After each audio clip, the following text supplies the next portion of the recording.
বাগেরহাটে বিএনপি সমর্থিত জাতীয়তাবাদী ওলামা দলের মতবিনিময় সভা অনুষ্ঠিত। আজিজুল রহমানের তথ্যচিত্রের রিপোর্ট।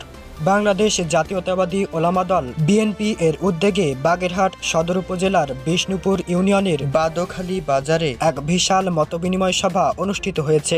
সভায় প্রধান অতিথি হিসেবে উপস্থিত ছিলেন বাগেরহাট জেলা ওলামা দলের যুগ্ম আহ্বায়ক মাওলানা মানফুজুর রহমান। বিশেষ অতিথি ছিলেন বাগেরহাট সদর ওলামা দলের সভাপতি মাওলানা মাহমুদুল হক এবং সাধারণ সম্পাদক মাওলানা ইব্রাহিম। সভায় সভাপতিত্ব করেন বিষ্ণুপুর ইউনিয়ন বিএনপি দলের সাধারণ সম্পাদক মোহাম্মদ শরীফুল ইসলাম।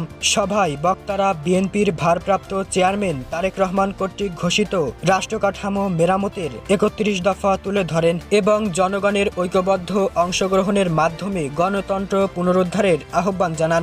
আমরা সমাজে আমাদের তারেক জিয়ার অনুযায়ী কাজ করব, তার নীতি আদর্শ, তার যে ৩১ দফা যে আমাদের একটা কর্মসূচি দিয়েছেন অনুযায়ী কাজ করব। আজকে ফ্যাসিস্ট সরকার পালিয়ে গেছেন। বাংলাদেশে না, পৃথিবীর ইতিহাসে সরকার পালানো ইতিহাস এই বাংলাদেশ থেকে শুরু হয়েছে। হালকা দাড়ি বিশিষ্ট তাদের দিকে কিছু ফ্যাসিস্ট সরকারের কিছু লোকজন ঢুকে গেছে, কিন্তু দাঙ্গাবাজ হাঙ্গামা এর থেকে আমাদের বিরত থাকতে হবে। আমাদের সমাজকে ভালোবাসা দেখাতে হবে সবাইকে। প্রধান অতিথি মাওলানা মানফুজুর রহমান বলেন, দেশ আজ ন্যায় বিচার ও গণতন্ত্র থেকে বঞ্চিত। ইসলাম ও দেশের স্বাধীনতার রক্ষায় আলেম সমাজকে ঐক্যবদ্ধ হয়ে জনগণের পাশে দাঁড়াতে হবে। তারেক রহমানের ৩১ দফা বাস্তবায়নই ন্যায় ভিত্তিক রাষ্ট্র প্রতিষ্ঠার পথ খুলে দেবে এবং উনি যেভাবে আমাদেরকে দিক নির্দেশনা দিচ্ছেন, ইনশাল্লাহ আমরা সেভাবে আগে চলব। প্রতিহিংসার কোনো রাজনীতি চলবে না, হাঙ্গামা এর থেকে আমাদের বিরত থাকতে হবে। আমাদের সমাজকে ভালোবাসা দেখাতে হবে সবাইকে, আমাদের বুকে টেনে নিতে হবে।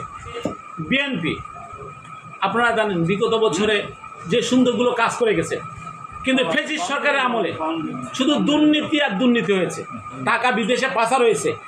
এইটা যদি বাংলাদেশে যদি প্রয়োগ করা হতো, আজকে বাংলাদেশের গরিব না, মধ্যবিত্তি না, সবাই ধনী হতো। বিশেষ অতিথি মাওলানা মাহমুদুল হক বলেন, আমরা আলেম সমাজ দেশের শাসন ব্যবস্থায় নৈতিকতা ফিরিয়ে আনতে চাই। কোরআন সুন্নাহর আলোকে রাষ্ট্র পরিচালনা হলেই জনগণ প্রকৃত শান্তি ও নিরাপত্তা ফিরে পাবে।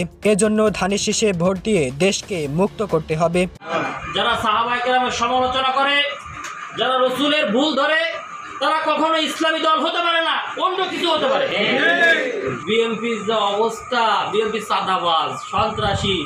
আমি আপনারা বলি, মসজিদে গেলে মসজিদে জুতো চুরি হয় না? কোনো মুসাল্লিরা জুতো চুরি করে না, জুতো চোর মুসাল্লির সাথে জুতো চুরি করে। অনুরূপভাবে বিএনপির কোনো কর্মী, শহীদ রাষ্ট্রপতি জিয়াউর রহমানের কোনো কর্মী সন্ত্রাস চাঁদাবাজ হতে পারে না। সন্ত্রাস চাঁদাবাজ বিএনপির সাথে করতে পারে, সেটা আমাদের দায় না।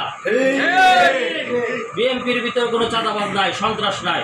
বিশেষ অতিথি মাওলানা ইব্রাহিম বলেন, বর্তমান সরকারের দমন নিপীড়নে আলেম ওলামা ও ধর্মপ্রাণ মানুষ কষ্ট পাচ্ছে।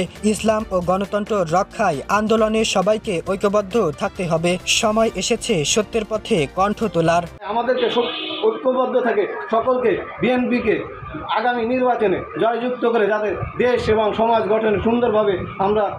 সভায় আরও বক্তব্য রাখেন ইউনিয়ন ওলামা দলের অন্যান্য নেতৃত্ববৃন্দ।